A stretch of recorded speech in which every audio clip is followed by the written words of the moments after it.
Hi guys, welcome to another episode. As we've all seen, Afghanistan has fallen in just over a week. This is obviously one of the biggest foreign policy blunders of the United States, but this is not a foreign policy blog, this is about prepping. So in today's episode we're going to look at the 10 prepping lessons you can learn from the fall of Afghanistan. And let's get straight to it. If you haven't liked or subscribed to my channel yet, please do that now. And let's see what we can learn from this tragedy, which is the fall of Afghanistan.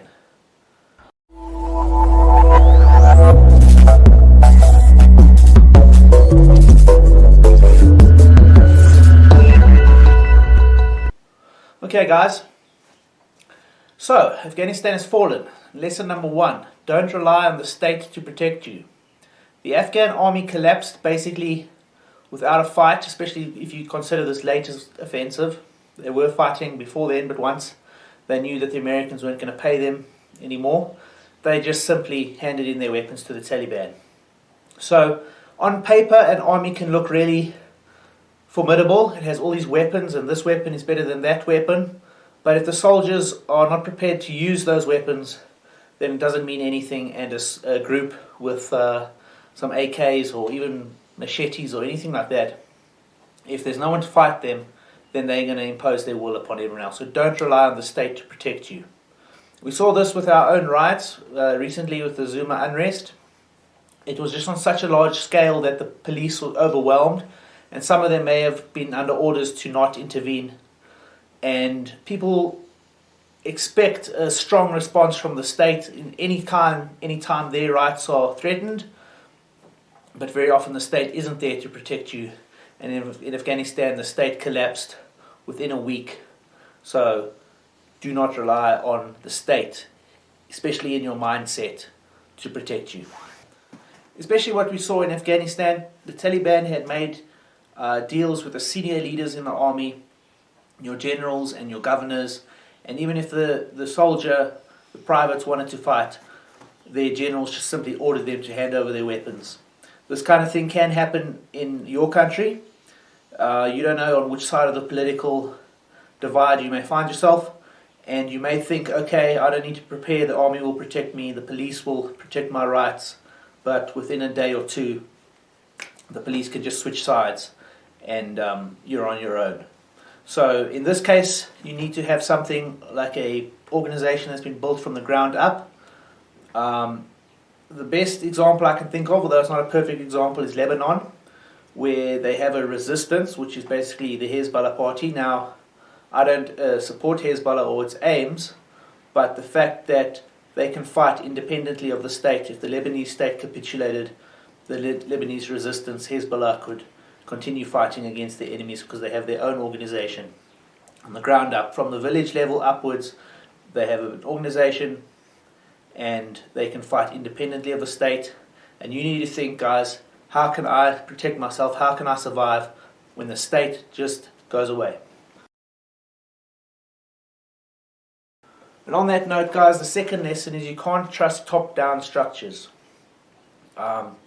Even if you belong to a very big prepper organization or some very big organization that you think is going to protect your rights, how do you know that the heads of those organizations haven't been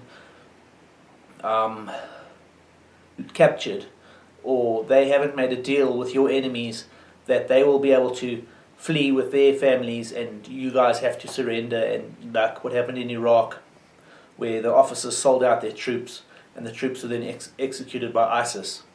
So you need to be wary of top-down structures where a general has so much power, especially on like a national basis, and you need to think more on a local basis. Something, similar to how the Viet Cong were, where each village had its own structure in terms of looking after itself and being independent, and then you still had your main force Viet Cong units coming in from the side. But the villages themselves could look after their own needs, and they weren't completely reliant on main force units. So right down to the smallest cell of 3 people, 3 villages would form a cell, different cells would form different parts of a village protection unit, and a localized structure, localized organization won't collapse as easily if the leaders are compromised. So this was one of the lessons of Afghanistan. The leaders sold out and the soldiers couldn't resist because they were ordered just to hand over their weapons. So actually, the Taliban had it on the inverse. The Taliban is just a term for a whole bunch of different groups of mujahideen fighters who may have the same goals, but they don't have a centralized command structure. And this is actually an advantage because if the Americans took out one commander, it doesn't just collapse the whole Taliban. So think about this if you guys are building counter-structures, that you can't just trust your leaders. It needs to be built from the bottom up, from the local level up. The local level needs to be able to defend itself and take care of all its needs beyond the national or provincial level. Do not trust top-down structures. Okay, lesson number 3. Shit hits the fan much faster than people expect.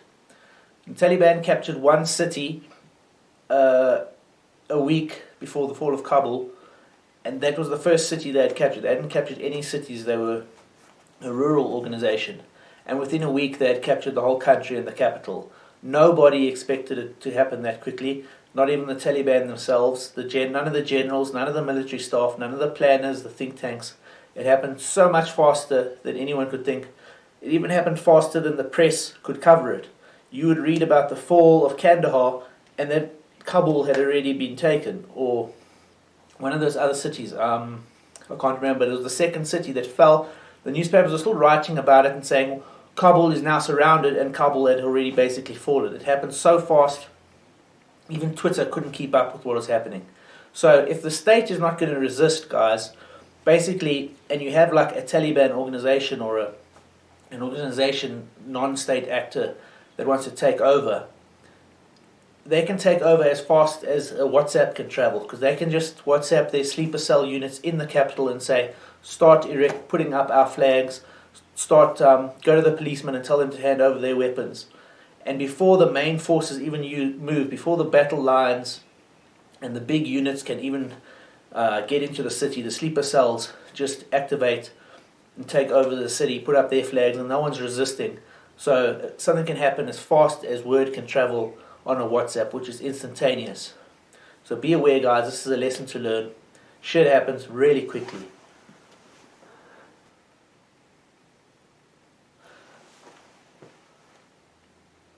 So lesson number 4, guys, in terms of things happening so quickly, and this is a lesson I kind of knew but wouldn't apply to me because I've grown slack in my own way, is you have to have cash on hand. I saw with the fall of Kabul being imminent, everyone rushed to the banks and to the ATMs to get the money out of their accounts, and they couldn't. It just shut down. There was no cash. The accounts were closed. The ATMs went offline. And thousands of people who may have had millions of dollars in bank accounts were basically penniless and homeless, or not homeless, but they have no money. So you guys, when you think about it, you may have like 1.5 million rand in your bank account, but when shit hits the fan, you can't get that money. So you need to have hard cash on hand. I know it's dangerous to store, but have a significant amount of hard cash on hand, or silver or gold, or something that you can literally trade for your life if you need to. And when the shit really hits the fan, the Afghans couldn't get their money out in a something that happens this quickly. You won't get your money out. You need to have liquid cash, something of value. Even cryptocurrencies and that, people speak about them highly, but I doubt in a situation like this where cryptocurrencies would have been of any value, you can't trade some Afghan guy, some Taliban, to let you through a checkpoint with money in a crypto wallet. It would be useless. You need to have cash or gold, something like that you can get your hands on. Lesson number 5, guys, is you have to have your own weapons. And what I mean by this, you may belong to an organization like, for instance, the Afghan army or the Afghan police, or a prepper group, something like that, a security company, and they issue you with a weapon. And that's great. They issue you with the latest M4 assault rifle or whatever, and you're thinking, okay, great, I'm really powerful, I'm part of this organization, everything's going well. But then, like I said, what happens if your leaders sell you out, or if they come to a deal to hand in at the end of a conflict, hand in your weapons, because only the army is supposed to have weapons or something like that. Now you may not agree with that deal, or even if you agree with it, you may be then helpless and in danger because now you don't have a weapon to protect yourself. So whatever weapon you may be issued with in a shit hits the fan situation, you need to have your own weapons at home. And if necessary, you need to be able to hide those weapons if people come looking for weapons and that in the home. But whenever a conflict ends, even in South Africa with the Boer War, the Boers, when the conflict ended in 1902, they had to hand in their Mausers. I remember seeing a video about that, and they were interviewing a daughter of one of the fighters, once movies had come around, and she was saying he was reluctant to hand in his Mauser, but luckily he had a Lee Medford at home, so he handed in his Mauser. So think about that, guys. Whatever groups you may be a part of, whatever your friends, whatever weapons they may have that you may be issued with, you'll have to hand that in at some point, in which case you need to have your own weapons as a backup. That's what happened in Afghanistan. The soldiers had to hand in their weapons, and then only the Taliban had guns, and then you basically have to live under Taliban rule. And I don't want that for myself or my family.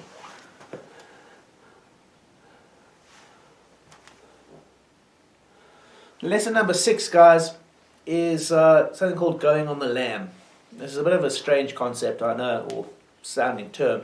It comes from, I've heard it in the mafia in America. And basically what it means is to go into hiding.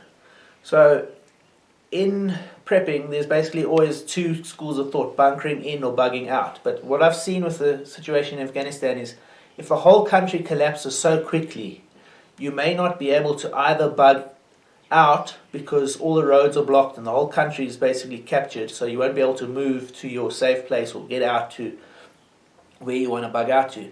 And at the same time, you may not be able to bunker in because the whole country is taken over by Taliban, so even if you hold your little compound, they'll just overwhelm you at some stage. So if you can't bug in and you can't bunker or bug out and can't bunker in, what can you do? So then the third option is what the mafia would call going on the lam, which basically means going into hiding. So that's not bugging out as such, because bugging out, you're going into isolation, you're trying to get out of society.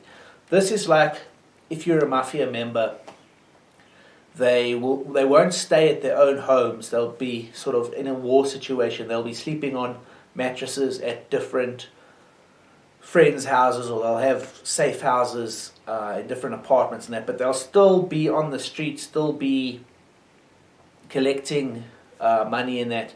But they may have a different identities, fake IDs. I'm not obviously promoting illegality, but we're talking about a Taliban takeover. If you can disappear but still live in the city because maybe you can't get out, but it's just that your identity goes away. Maybe if you are a member of a prepper group, people are hunting you, you're on a list. And if you can go on the lam, if you can somehow go into hiding where you can assume a different identity or just live somewhere else than where you are on all the lists and all your proof of address and that may be your only option, because you can't bug out and you can't bunker in a situation where the Taliban just takes over. Okay, so lesson number 8 is the power and usefulness of the motorbike. In most modern warfare, it seems that the technical, the pickup truck with a machine gun on the back, is the most common and useful vehicle. But what I saw in Afghanistan was how the Taliban have used motorbikes extensively to transport their fighters. And this actually makes a lot of sense, because with their enemies being America and that, who have helicopter gunships and drones, you don't want all your fighters in one vehicle, in a bus or in a taxi that can get hit by a drone and then you lose an entire platoon. With motorbikes, you have to hunt down and attack each individual fighter, and they can all disappear in different directions. So even an Apache helicopter chasing after guys on bikes may only get like 4 or 5 as opposed to like 50 of them if they were in technicals or in other larger vehicles. So I think the Taliban has really used the motorbike well, and I think in future we're going to be seeing a lot more insurgent and military forces using the motorbike extensively, because you can get around to places that you may not be able to access even with a 4x4 vehicle or a pickup truck or a technical. And also just the mobility of a motorbike along single dirt tracks and areas where there's not an actual road gives you an advantage. And from prepping, in terms of getting away, if you wanted to get away from the Taliban, having a motorbike is probably better than having a car, because the roads will be blocked. It was like proper serious roadblocks with tanks and militia fighters, so you're not going to get through that, but you may be able to get around the roadblocks, drive on top of fields, drive over the desert, or just in the veldt with a motorbike and get away from the Taliban, or get to an area, be able to travel and transport in a way you wouldn't be able to with another vehicle. So that's one thing that I have learned, the usefulness of motorbikes in the modern warfare and shit hits the fan situation. In Malaysia in the Second World War, the Japanese used bicycles, and it gave them a massive advantage. They managed to move so much faster than the British could think that they could move, because they had calculated that the Japanese can only march so far in a day, but they were issued with bicycles, and these bicycles went through the jungle paths, and came around behind the British forces, and then they were defeated in Malaya and in Singapore because of the bicycles issued to the Japanese. And I think the motorbike is a lot like that. You can go through the jungle tracks, through all the difficult terrain, and be behind your enemy before he knows it. So that's something that has been emphasized with this takeover of Afghanistan. And finally, so that was number 7, this is number 8, a bit lost here. Number 8 is have your paperwork in order. And what I mean by that is, we've seen with this Afghan situation how people struggle to get visas at the last minute, the last moment. Now they wanted to get passports, they wanted to get on a plane, and they wanted to leave, but they didn't have their paperwork in order. Now, it's not always possible, I understand there are issues, but I'm just saying, if you want to leave the country, or if you're thinking of leaving the country in the shit is the fan situation, don't wait till the last moment to get a passport or a visa to another country.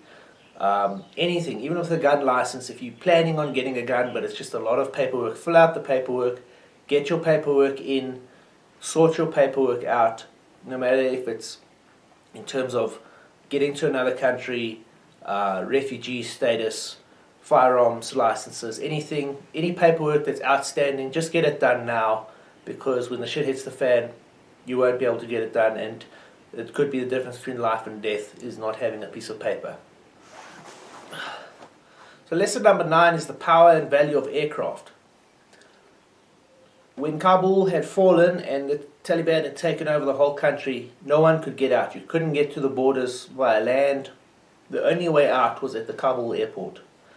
Now, South Africa is a bit different, and developed countries are a bit different than Afghanistan. They have more airports and that, but the same thing could well apply in a shit hits the fan situation. So if you know anyone who has a helicopter or a light aircraft or some form of aircraft that they use from a small airfield, a little local airfield, then you should nurture that friendship, get to know those people, because it may be the small airfields and the civilian aircraft and the civilian helicopters operating from small airstrips that may be the only people who can actually get out.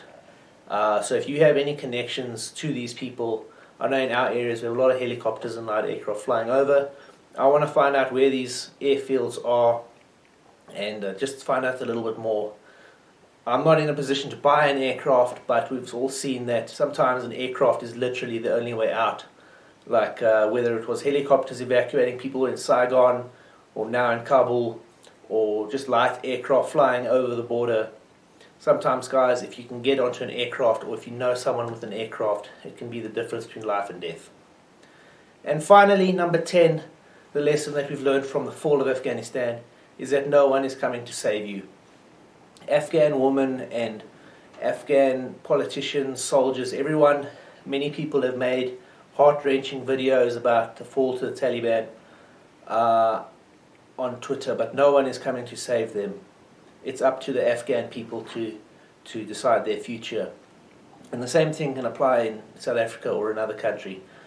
A lot of people think, I've got so many friends in England, we've got such a strong expat community in Australia, the Australians, the English, the Americans, someone will come and save us if we stand on the edge of extinction. Some external force is coming to save us, but that's not going to happen. I think the age of intervention and interventionism is largely over. So if you can't sort it out locally, if you can't sort your country's problems out within your country, don't expect aid from outside. We may have friends in Australia and England, we may have supporters in America, but I highly doubt that they will commit their militaries to save us at all in any circumstances.